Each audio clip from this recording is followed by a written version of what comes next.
stop what you are doing right now, because what is about to be revealed is not diplomatic speculation, not the kind of alliance commentary that gets softened by morning briefings, and not the predictable framework analysis that dominates Western think tank publications. Tonight, a fundamental assumption underlying American strategic planning in the Indo-Pacific has just been publicly dismantled by one of Asia's most penetrating geopolitical minds, and the implications of this intellectual earthquake will reverberate through every alliance structure, every defense commitment, and every forward deployment that Washington has spent 7 decades constructing across the Pacific theater. Professor Jiang Xueqin has just delivered an analysis so precise, so devastating in its deconstruction of manufactured antagonism, and so clear in its exposure of whose interests are actually served by Korean-Chinese hostility, that every strategic planner in Seoul, Beijing, and Washington is now being forced to confront a reality they have spent years carefully avoiding. The core assertion is simple, undeniable, and completely incompatible with the containment architecture that American policy has been constructing since the pivot to Asia was announced. South Korea is not China's enemy. This is not opinion. This is not wishful thinking from regional optimists hoping to reduce tensions. This is strategic fact, and the failure to acknowledge this fact represents the single most dangerous misreading of East Asian geopolitical dynamics currently shaping American policy in the region.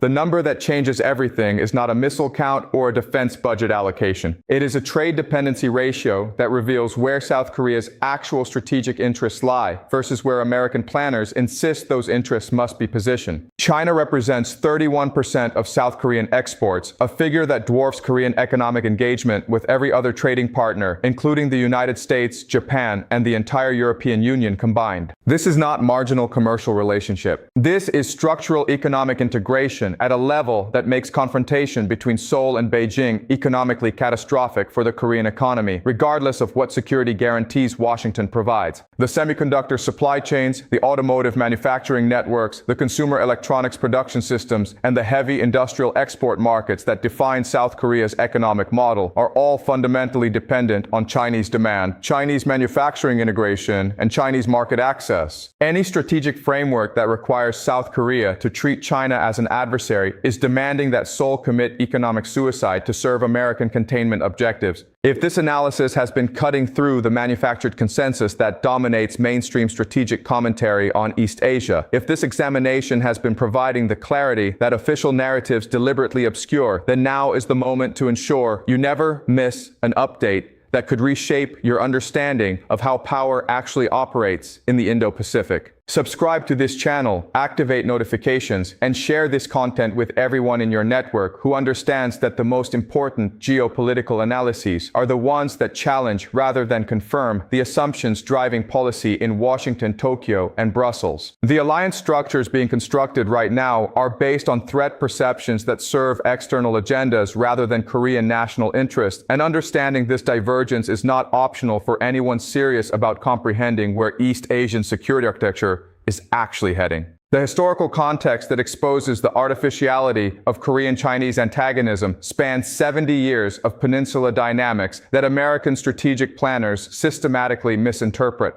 The division of Korea was not a Chinese initiative. The Korean War, which American narrative frames as Chinese aggression, was from Beijing's perspective a defensive intervention to prevent American military power from reaching the Yalu River and establishing hostile force projection capability directly on China's northeastern border. The subsequent 7 decades have seen periodic tensions between Seoul and Beijing, but these tensions have never approached the existential character that defines genuinely adversarial relationships between neighboring powers. South Korea has never faced Chinese territorial demands. China has never attempted to undermine South Korean sovereignty. The North Korea complication, which Washington leverages to justify positioning South Korea within anti-China alliance structures, is itself a consequence of peninsula division that serves external great power interests rather than Korean reunification objectives. The current strategic pressure that Washington is exerting on Seoul reveals the fundamental disconnect between American containment requirements and Korean national interest. The demand that South Korea participate in Quad Plus frameworks, host expanded American missile defense systems, restrict technology transfer to China, and align Korean foreign policy with American Indo-Pacific strategy requires Seoul to sacrifice economic prosperity, regional stability, and eventual reunification possibilities to serve a containment architecture designed in Washington.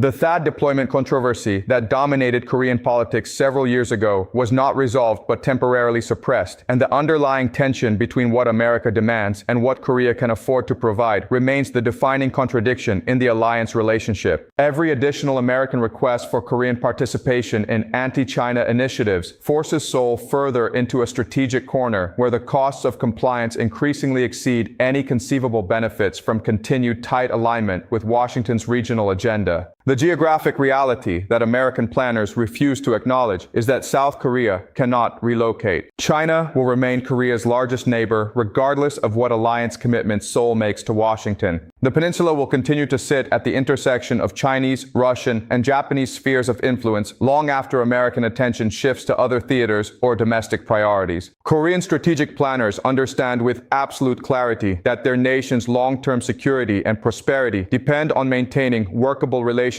with all regional powers, not on exclusive alignment with a distant maritime power whose commitment to Korean security is perpetually subject to American domestic political cycles and shifting global priorities. The abandonment anxieties that have defined South Korean strategic culture since the 1970s are not irrational paranoia, but learned responses to decades of experience with American alliance management that prioritizes American interests over partner security. The semiconductor dimension of Korean-Chinese interdependence reveals the strategic absurdity of expecting Seoul to participate enthusiastically in technology decoupling initiatives. South Korean semiconductor firms, particularly Samsung and SK Hynix, maintain massive production facilities in China that represent tens of billions of dollars in sunk capital investment and employ hundreds of thousands of workers producing chips for Chinese domestic consumption and global export markets. American demands that South Korea restrict semiconductor equipment exports to China, limit technology transfer, and align Korean chip policy with American export controls require Korean firms to sacrifice market share, strand capital investments, and cede technological leadership to competitors who are not bound by American restrictions. The expectation that Korean companies will voluntarily accept these costs to support American efforts to maintain semiconductor dominance over China reflects a fundamental misunderstanding of how Korean corporate decision-making actually operates and whose interest Korean economic policy is designed to serve. The military dimension that Washington emphasizes to justify Korean participation in containment structures systematically exaggerates the Chinese threat while understating the risk that anti-China posturing creates for Korean security. China has no territorial disputes with South Korea. Chinese military modernization is not directed at Korean targets. The PLA Navy buildup that American defense planners cite as evidence of Chinese aggression is, from Beijing's perspective, a defensive response to American naval dominance in waters adjacent to Chinese territory. The air defense identification zone controversies, the maritime boundary disputes, and the occasional friction over historical issues do not remotely approach the threshold that would justify categorizing China as an enemy state requiring military containment. Conversely, the deliberate cultivation of Korean-Chinese hostility that American strategy requires creates genuine security risks for Seoul by transforming a manageable great power relationship into an adversarial dynamic that serves no Korean interest. The North Korea factor that American analysts invoke to bind South Korea into anti-China frameworks actually demonstrates the opposite of what Washington claims. China is not the source of the North Korean nuclear program. Beijing has been one of the most consistent voices urging Pyongyang toward denuclearization and regional stability. The leverage that China possesses over North Korea is real but limited, and Chinese willingness to use that leverage is directly proportional to how threatened Beijing feels by American military posture in Northeast Asia. Every American military enhancement in South Korea, every expansion of joint exercises, every deployment of advanced missile systems ostensibly directed at North Korea but equally capable of targeting Chinese territory reduces Chinese incentive to pressure Pyongyang and increases Chinese motivation to maintain North Korea as a buffer state. The path to Korean reunification, which remains the ultimate objective of Korean national strategy, runs through Beijing as much as through Pyongyang, and treating China as an enemy makes that path infinitely more difficult to navigate. The alliance autonomy question that Seoul now faces cannot be postponed indefinitely. The choice is between continuing subordination to American strategic preferences that increasingly diverge from Korean interests or asserting sovereign decision-making authority over Korean foreign policy, defense posture, and economic relationship. The recent Korean political debates over defense spending, operational control of Korean military forces, and appropriate responses to regional tensions all reflect growing domestic awareness that American alliance management is becoming more demanding while providing less actual security value. The generational shift in Korean political culture, particularly among voters born after the Korean War and the period of absolute economic dependence on American markets, is producing leadership cohorts less willing to accept automatic deference to Washington's regional agenda. Professor Jiang Xueqin's analysis exposes the fundamental contradiction that American Indo-Pacific strategy cannot resolve. The architecture Washington is constructing requires Korea to simultaneously maintain economic integration with China while participating in military and technological containment of China. This is not a sustainable position. It is a strategic impossibility that forces Seoul into perpetual crisis management between alliance commitments and national interests. The pressure will continue to intensify as American competition with China becomes more comprehensive, more zero-sum, and more demanding of absolute alignment from partners. The breaking point is approaching where South Korea will be forced to choose between economic prosperity and alliance solidarity, and when that choice becomes unavoidable, the decision will not favor Washington's preferences. The regional order that is actually emerging in East Asia is multipolar, economically integrated, and increasingly resistant to external attempts at bloc formation and containment architecture. South Korea's natural position in this emerging order is as a technologically advanced, economically dynamic middle power that maintains productive relationships with all major regional actors while preserving sufficient autonomy to protect Korean interests in an environment where great power competition is permanent but not necessarily militarized. This position is incompatible with the role that American strategy assigns to Seoul as a forward deployment platform and a reliable participant in anti-China coalitions. The misalignment between American expectations and Korean capabilities is not a temporary policy difference that can be resolved through better communication or enhanced burden-sharing arrangements. It is a structural contradiction that will intensify as long as American strategy remains committed to containing Chinese power through alliance networks that demand exclusive alignment. The exposure of South Korea's true strategic position relative to China as fundamentally non-adversarial represents an intellectual breakthrough that policy communities have been avoiding for years. The admission that Korean-Chinese hostility serves American interests rather than Korean interests, that economic integration makes confrontation catastrophic for Seoul, that reunification requires Chinese cooperation, and that alliance subordination is becoming strategically unaffordable forces a complete reassessment of where Korea fits in the Indo-Pacific balance. This reassessment is happening in Seoul regardless of what Washington prefers, and the gap between Korean strategic thinking and American alliance expectations is widening with every passing year. What has been dissected tonight is not a minor policy disagreement or a temporary alliance friction point. This is the fundamental revelation that one of America's most important Asian allies is not willing to treat America's designated adversary as Korea's enemy, and that this unwillingness is based on hard strategic calculation rather than diplomatic